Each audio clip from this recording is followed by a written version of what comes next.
Some people think making YouTube videos is something that you need talent for. Let me tell you something. You don't. Honestly, all you really need is a way to record and some decent... All you really need is just an idea and doing something. More often than not, people who make viral videos don't intend for those videos to go viral. At least, not all the time. Though we're getting into a kind of thing where I think we're having a sort of Hollywood syndrome, where the people who were popular, who get really big on YouTube, those huge people, are kind of like in the stratosphere of this whole thing, and they're on a whole different level than us, and we treat them like they're on a different level.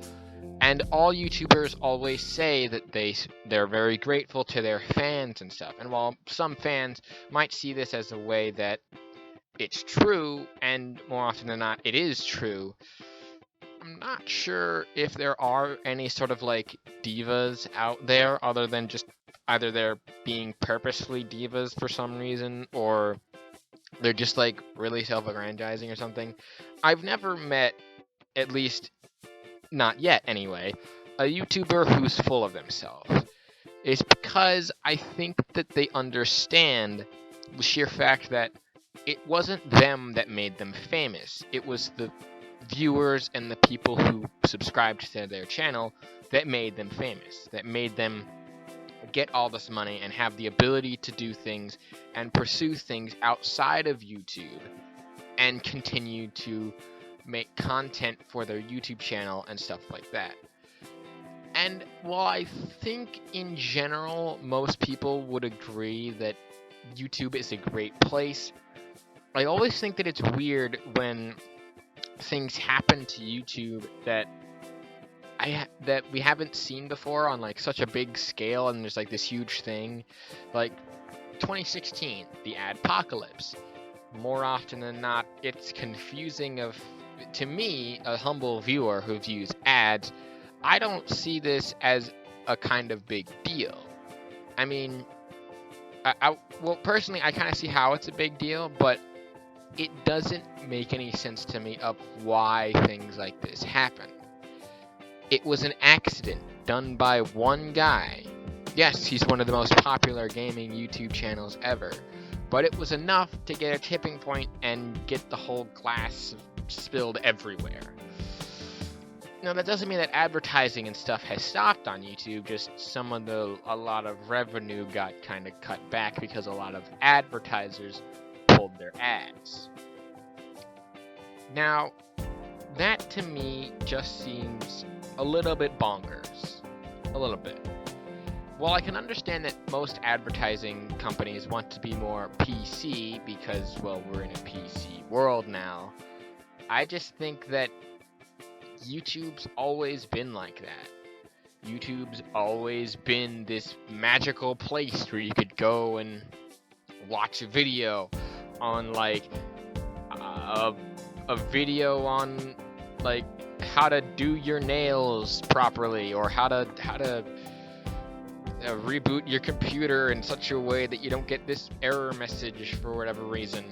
It's a place of both learning and fun, and it's interesting in how things can kind of work. I always notice that when I was in social studies class, there was this guy who I heard about who was a teacher who uploads like history lessons and videos. And I'm not talking about Crash Course, because Crash Course is completely different. I'm talking about an actual teacher who works at a job. Now, I'm not sure if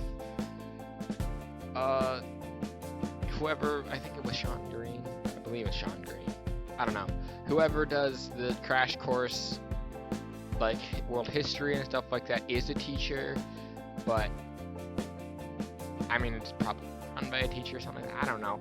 But to me, it just sounds like a lot of the stuff just yeah.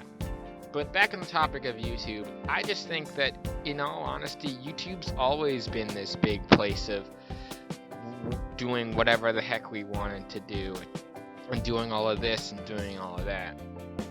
And the whole thing, the whole like adpocalypse thing, to me, makes very little sense of why, for one reason or another, you would want to pull your ads out for whatever reason. I mean, you let your ads, I mean, for Comedy Central, don't they let ads for like things like South Park? Those aren't really like that. I get it. I think I get it. Because they don't want to be associated with this whole big thing of whatever. And they don't really want to do this way. And a lot of people have been against YouTube since the very beginning. Well, at least to my knowledge. People have been against YouTube for a while. I mean, there was a cover, I believe Game Theory covered this for some reason. But there was a reason for, what was I gonna say? There was like a magazine cover where there was Felix with like an X through him, and he was standing with whatever and stuff like that. And I just thought, and looking at that now, like, that just doesn't make any sense of why you would do that. Whereas like every other cover is something completely different. Like, there will always be those people that are going to be against you, and there are always going to be those haters that are just going to be like, I don't like your content because of X, Y, and Z. And yet they're still subscribed since you are at like 200 subscribers for whatever reason. Or they haven't subscribed, but they still kind of like your videos, or they just dislike your videos for the lulz. There will always be those jerks out there. Always, always, always, and forever. For every good side and every light, there must be a darkness and a shadow. So, yeah. With that being said, YouTube seems to be a place where it's just sort of a melting pot of everything. A thing that just someone can get into and then easily get immersed into it, as long as you can get your feet wet a little bit. Keeping your content up to date and entertaining can always help in many different respects. And to be honest, I just don't really understand why a lot of people are against it. I mean, the internet's been a big place. It's this huge thing where anyone can say anything because of free speech and whatnot.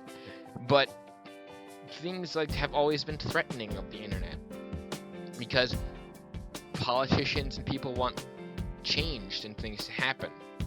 While change can be a good thing, it can also be a bad thing, because it can also take away some of the stuff that we've learned. And that people dumb enough to even think of such things could actually go and do this kinds of stuff. Now, I'm not downplaying the fact that this has happened before, or that things are bad, that things are good now, and they've been better in the past. I'm not saying any of that. I love today. And I think this all culminates in one question that I was asked in social studies class.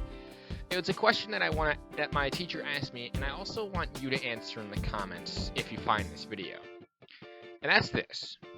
If you had a time machine and could go back to any time period beforehand, like any time period, the 80s, 90s, what time period would you go to? For me, personally, when I was sitting in that classroom, I honestly said, because I honestly couldn't think of a good answer for this, I honestly sat there and told him, I kind of don't want that, because I don't want to live in the world that was of the prior years. I like this year. I like everything about technology and everything about today, because I love technology. I love the VR headsets, and being in VR is just magical.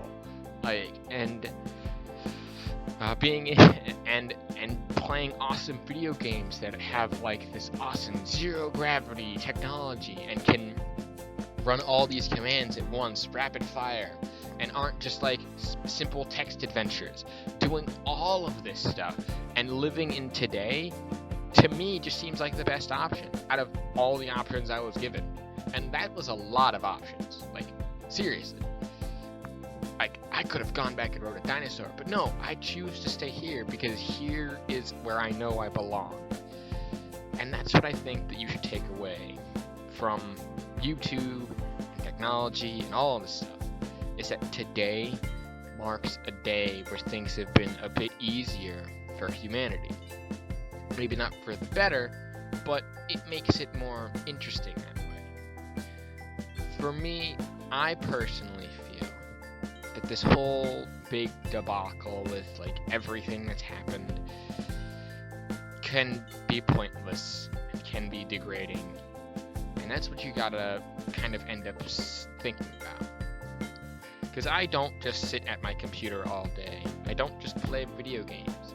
I take a step back sometimes and just pace around my room, just thinking about stuff and dreaming a dream. I don't need to have this constant flow of stuff. You don't really need to have a constant flow either. But hey, that's just the opinion of a dude who mumbles into a mic, not really for a living, but because he kind of wants to. You know what?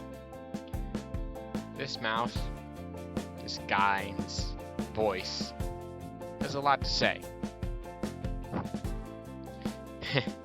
Anyway, guys, thank you so much for watching.